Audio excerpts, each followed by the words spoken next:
Ramiz Mehdiyev zamanında o qədər pislikləri eləyib. Onlardan biri var qarşınızda oturan adam. Mənim adımı siyahıya salıb oxuyur ki, bu adam silahlı qüvvələrin düşmənidir. Sən demə, Erməniyə güllə attığıma görə mən silahlı qüvvələrin düşmənlərindən biri olmuşum.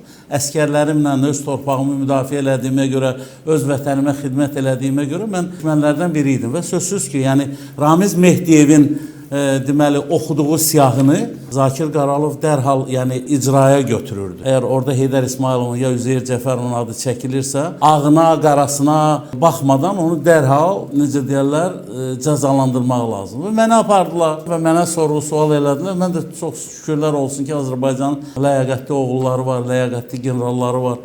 Hər şeyi izah eləyəndən sonra val tamam dəyişdi. Yenə də o valı icra eləməyənlər oldu. Əli Həsənov. Mən Dövlət Təhlükəsizlik Xidmətinin o vaxtki Milli Təhlükəsizlik Nazirliyindən çıxandan sonra mənim telefonuma zəng gəldi ki, təcili prezident administrasiyasına gəl. Artıq qərar verilmişdi ölkə rəhbərliyi səviyyəsində ki, Üzeyir Cəfərovu həbs yox, Üzeyir Cəfərovu işlə təmin eləyin. Amma Əli Həsənov onu icra elədi. Əli Həsənov adətən bilirsiniz, prezident administrasiyasına daxil olanda telefonlar alınır. Mən gələndə artıq məni gözləyirdilər. Telefonları məndən almadılar. Xüsusi Dövlət Mühafizə Xidməti məni şikayət elədilər 4-cü mərtəbəyə. Əli Həsənovun qəbuluna, Əli Həsənov şöbəni yığandan sonra rəhbərliyin qərarına əsasən dünənləri mən həbs olunurdum Ramiz Mehdiyevin kağızına əsasən, amma hər şey aydınlaşandan sonra necə məni həbs eləyə bilərdilər. Amma Ramiz Mehdiyev məni tanımırdı. Ramiz Mehdiyevə o kağızı verən Azərbaycan generallarından biri, prezidentin hərbi məsələlər üzrə müşaviri, bugünləri Türkiyədə böyük bir şirkətdə müşavir işləyən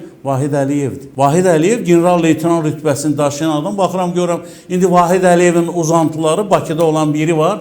Özünü belə bərk edən oğlan göstərir. Vahid Əliyevi reklam eləyir ki, Ramiz Mehdiyev Vahid Əliyevin üstünə gəlirdi. Vahid Əliyevin özünün də kifayət qədər problemləri olub hərbi sferada. Vahid Əliyev məni necə tanıyırdı ki, mənim adımı prezidentin administrasiya rəhbərinə verir və administrasiya rəhbəri məni tanımır. Bütün şöbələrdən yığırlar arayışları. Ramiz Mehdiyev də orada oxuyur ki, Üzeyir Cəfərov, nə bilim, bir başqa polkovnik, bir mətbu orqan silahlı qüvvələrin düşmənidir. Sonradan da deyir, bir anlaşılmamazlıq oldu da. Fikir verin ha. Deməli, insanın taleyi ilə oynayırlar. Səni aparırlar vətən xaini kimi az qala güllə qabağına aparırlar. Deyir, bir anlaşılmamazlıq da oldu. Bağışda da oldu da. O keçən dəfə neysə hadisə olmuşdu. Oldu da indi Bakı Şəhər İcra Hakimiyyəti Eldar Əzizov.